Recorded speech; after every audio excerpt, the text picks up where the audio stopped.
ni Marcos.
Hindi yan ang kasalanan ko sa bayan na dapat ihingi ko ng tawad. Narito po ako dahil sa tawag ng Iglesia ni Cristo para sa transparency, accountability, at hustisya. At dahil sa tawag ng sarili ko,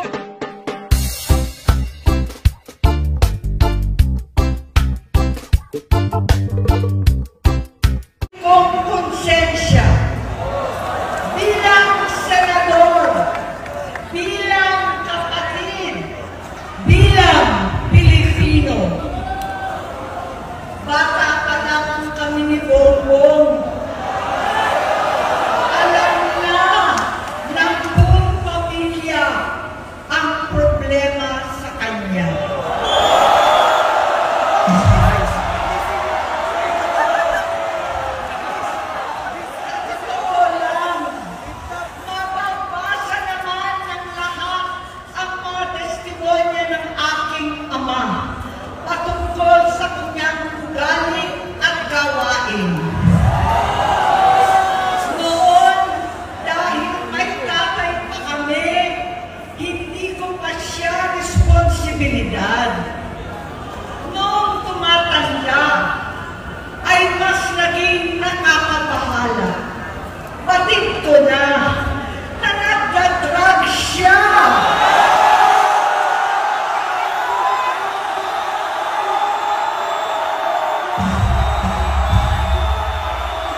di siya pumapasok. Tuwing kukumprontahin ko siya, ay nagsasabi siyang magbabago na siya, aalisin na niya ang bisyo. Hanggang sa may nagsumbong na naman sa akin na sa pag-gising pa lang sa umaga, kasabay ng almusal, marijuana pala.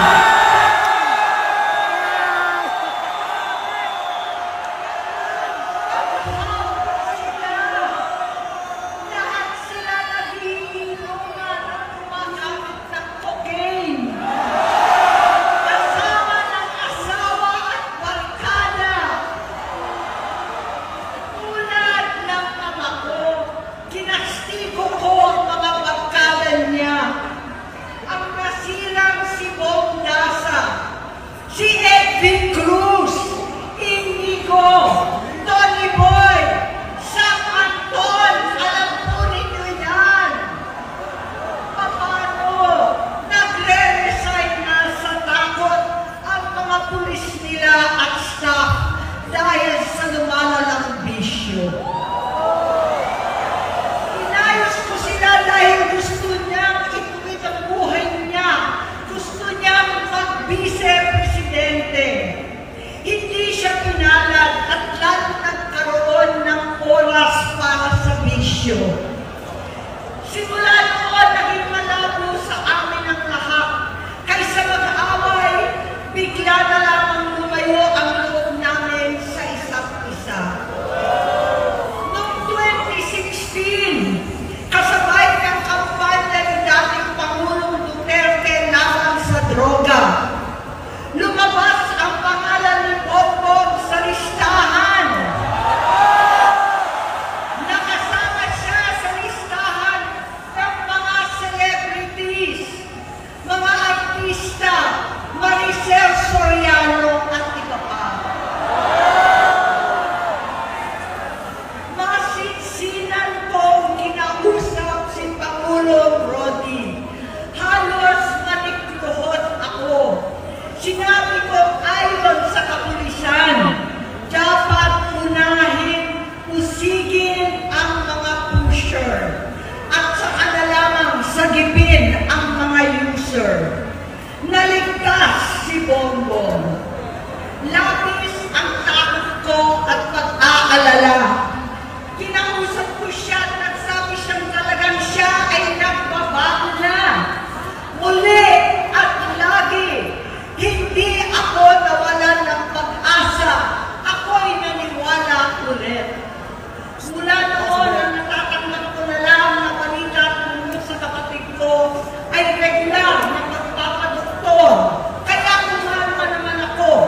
nakausap.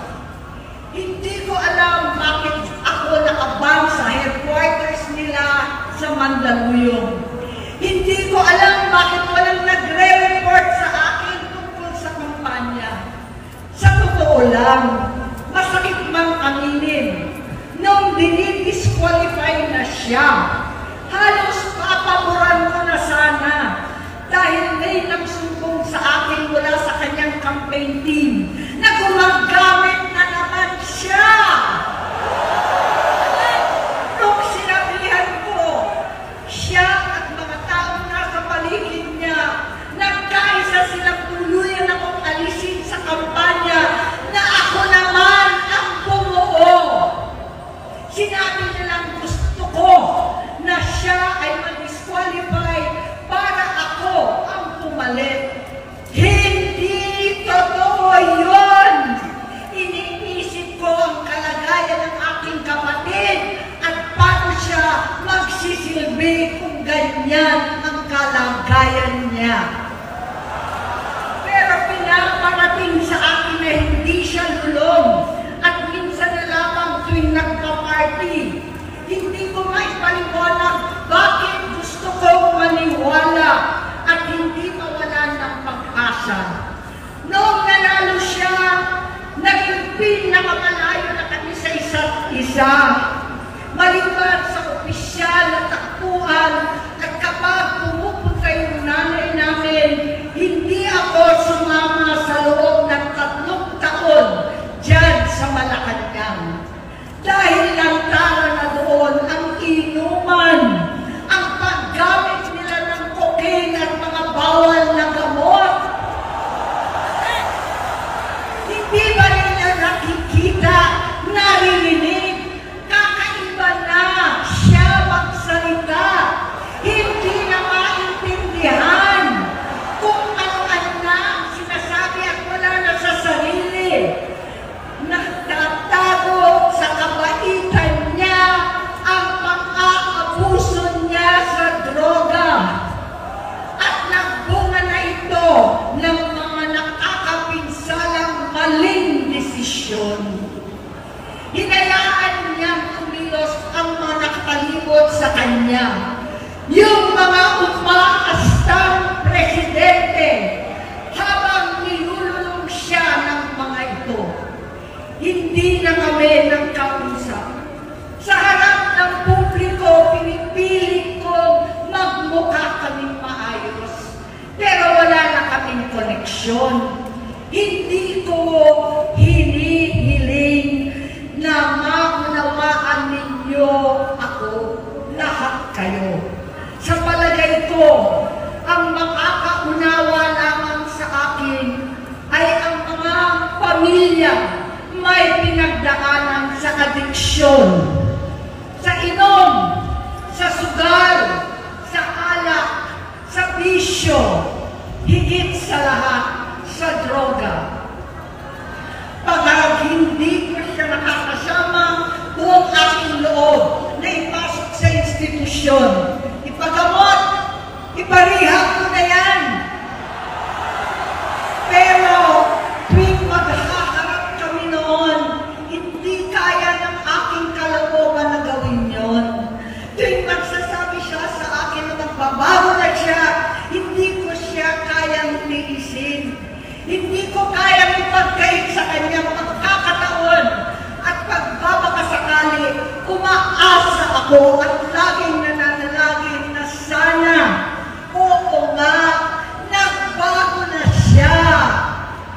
Hanggang dumating ang 2024 at 2025, yung bisyo niya na ang dahilan ng pagbahak ng korupsyon, kawalang direksyon, at maling-maling mga desisyon. Walang accountability, wala na ang hustisya.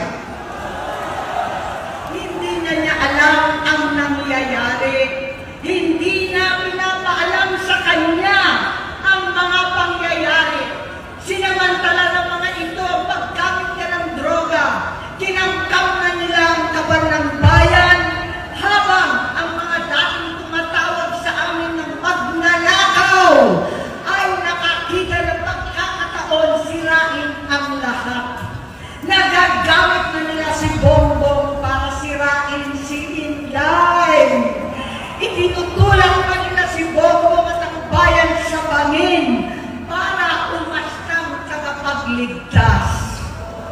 Mula sa pagtraidor at pagpapahamak kay VP Inday, sa confidential funds na kung tutuusin ang galing naman sa opisina ng Pangulo, hanggang sa pagpadukot sa dating Pangulong Duterte para itago na lamang sa ibang bansa.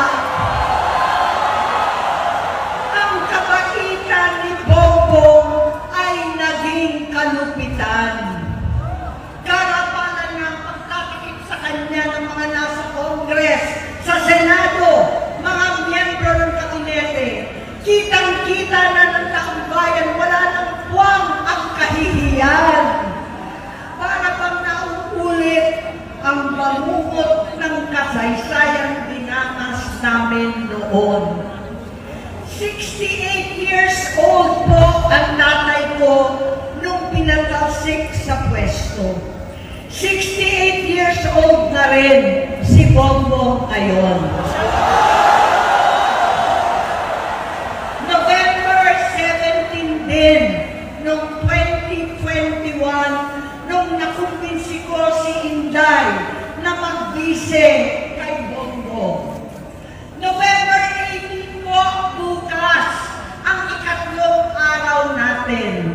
Siyam na taon na nakakaraan, saktong November 18 pa talaga, na pinatiting ni Pangulong Duterte ang tatay ko sa libingan ng mga bayani. Halo-halo na ang aking nararamdaman, pero alam ko ito ang dulo at hangganan ng aking pagtitiis at pananahimik. Hindi na tayo mananahimik. Dahil nalaman ko pati ang mga anak niya ay nagdodroga na. Pinasusuklaman ko pa ang pag-alok ng mag-inang si Sandro ng droga ang aking mga anak at iba pang mga kamag-anak. Yan ang hindi ko na mapapalampas. Sa loob ng halos 4 na dekada, wala akong ibang pinangarap kundi maipakita sa sambayanan na hindi kami masamang tao. Hindi masama ang pamilya Marcos. Gusto kong ibangon ang dangal ng aking ama. Sa pamamagitan ng nagpagtatrabaho para sa bayan, sinikap kong maging mabuting gobernador, kinatawan, senador. Hindi ako halos nagpapahinga para makapag-iwan sana ng legasiya na kapag sinabing Marcos, nabawi na namin ang tingin sa nakaraan. Ngunit sa kagustuhan kong maging responsableng anak, matupad ang pangako ko sa aking ama, nabigo akong maging mabuting kapatid. Naging mahina ako kay Bongbong. Sa kapulisan at sundalo, sa lahat ng mga leader at tagapagpatupad ng batas, siya ang Pangulo natin ngayon. Sinabi ko kung anong kalagayan niya ngayon. Tulungan niyo akong mapabuti ang kanyang kalagayan. Tulungan niyo akong matulungan siya. Hindi niya ako kalaban. Ang kalaban niya ay ang sarili niya. At nadadamay ang bansa sa laban na yan. Bilang senador at lingkod bayan, batid ko ang mga problema at gaya ng bayan, alam ko rin ano ang solusyon. Sa pagkakawatak-watak, patuloy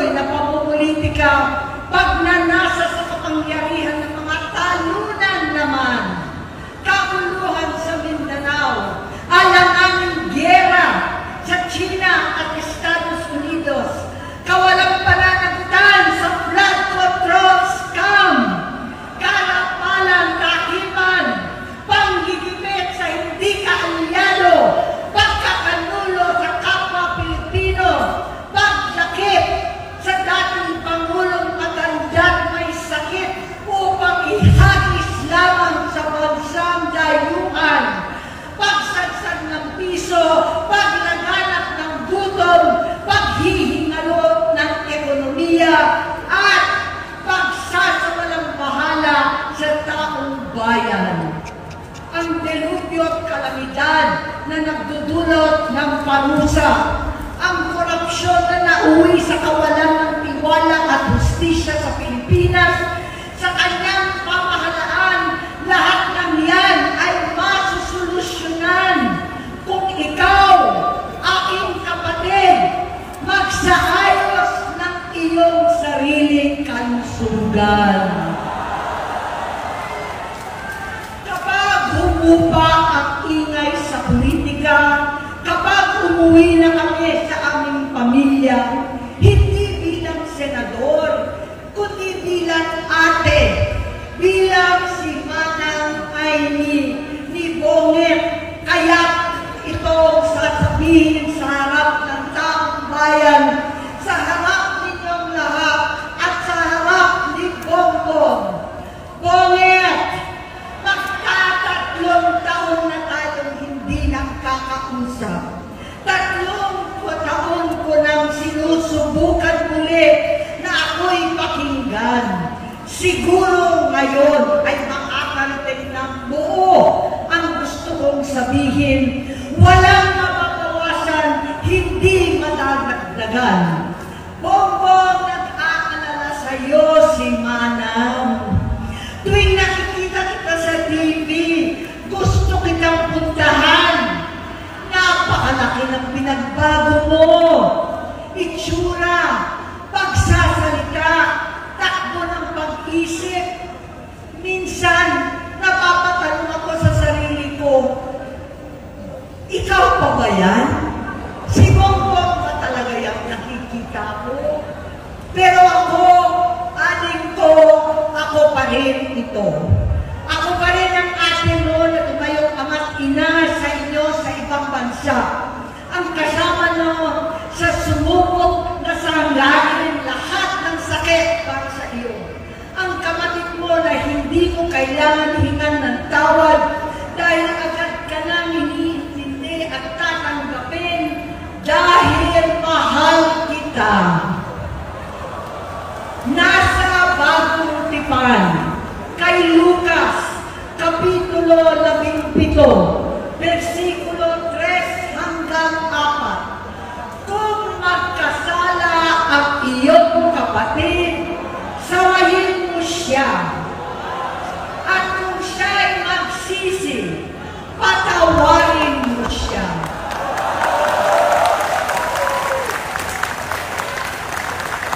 Tama na, aling ko.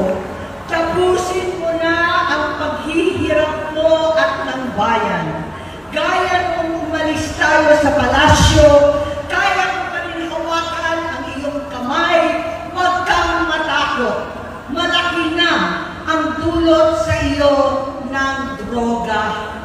Sinisisi ko ang sarili ko dahil hindi ako nakinig sa mga sumbong. Hindi ako nakialam. Hindi ako maniwala. Pero hindi pa huli ang lahat. Tama na, aling ko. Magpahinga na tayo. Umuwi na tayo. Magpagamot, magpagaling at nangangako ako. Hindi ako malilingan, hindi ako makukulang. Lahat ng kasama mo ngayon, hindi natin kasama sa pinakamadilim na bahagi ng buhay natin. Kasama mo sila ngayon dahil nasa taas ka pa. Ako at ang ating mga tunay na kapatid dito sa Luneta ang kasama mo kahit magdilim ulit ang lahat. Talikuran mo ang iniisip at ibinubulong lang ang misyon. Unahin na natin ang kalusugan mo dahil sa adiksyon na bigyan mo ng malubhang karamdaman ang buong bansang Pilipino. Matatanda na tayo, sakitan na si Mami, alagaan na lang natin ang isa't isa. Kaliwat kanan man ang panghuhusga sa akin, malinaw sa aking puso na dapat mauna ang Diyos, ang bayan, pamilya, at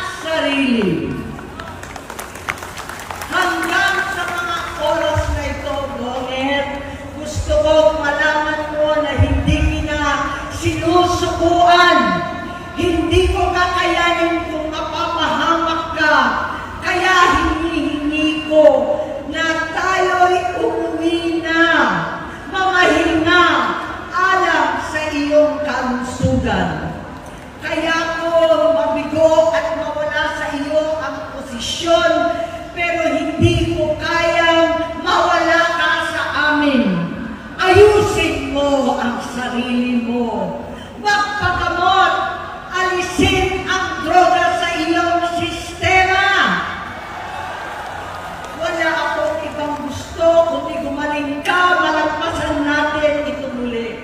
Dahil wala akong ibang hinahangad bilang ate, kundi maging masaya ka, maging ligtas sa panganib, malusog, matagumpay sa buhay. Itama ang mali, labanan ang adiksyon, at ako hindi kailanman aalis sa iyong tabi. Susuporta at hindi titigil, manalangin kasama ninyo dito sa Luneta at sa buong mundo.